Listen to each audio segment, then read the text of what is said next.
da jim napišem pohvalo v njihovo knjigo pohval. In to delam še zdaj. Ampak problem je dosti, da v trgovinah sploh ne vejo, kje imajo te knjige pohvala. Veste, jaz sem reče, no, vam bom napisala, jo se sploh ne vemo, kje jo imamo. Reka, v redu, dajte mi telefonsko, direktorja bom poklicala, vas bom pohvalila. Tako da mečkam preverite po vaših poslovalnicah, kje so vse te knjige.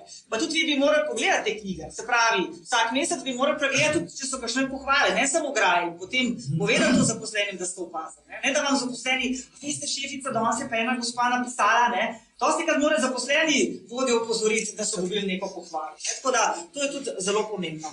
Po drugi strani sem pa vedno ugotovila, da so pa zaposleni, ki pa se niso prigali za mene kot stranko. In to se mi tudi mečke ni izdelo v redu, ampak za njih nisem nikoli nič napisala.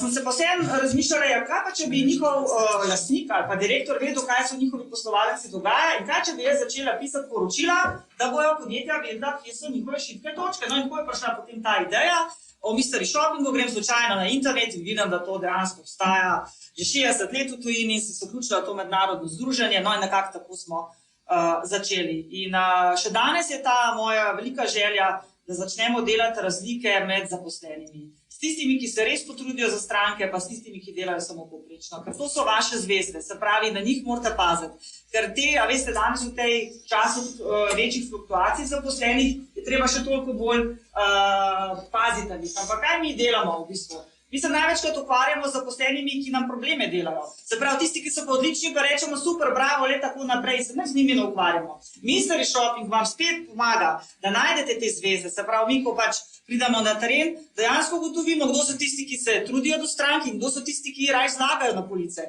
In vi s tem podatkom tudi lahko nekaj operirate. Se pravi, da jih pohvalite, mi imamo tudi svoj projekt, ki se imenuje Zvezda skrivnostnega nakupa, se pravi, vsak zaposlen, ki doseže nad 90% in izvede dodatno prodajo, z naše strani dobi tudi diplomo, dobi broško, se pravi, in vi kot vodje to predate naprej in mu čestitete. Jaz seveda bom rekla, dajte mu še vsaj 50 evrov neto zraven, ne, pri plači, toliko, da bo človek videl, da se splača se truditi.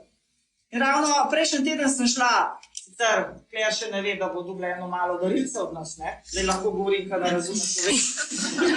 Ljube, ali ne ljubejka. In sem šla po eno lepo rutico, pač v eno izmed maloprodajnih trgovin. In pridem, najdem eno primerno in vprašam tisto prodajalko, ki je pač to nezainteresirano zlagala, ne. Joja, mi lahko majčko pokažete to rutico in jo pač da dol, ne, in jo pač samo preda. In jaz, aha, iz česa pa je to? Ja, iz viskoze.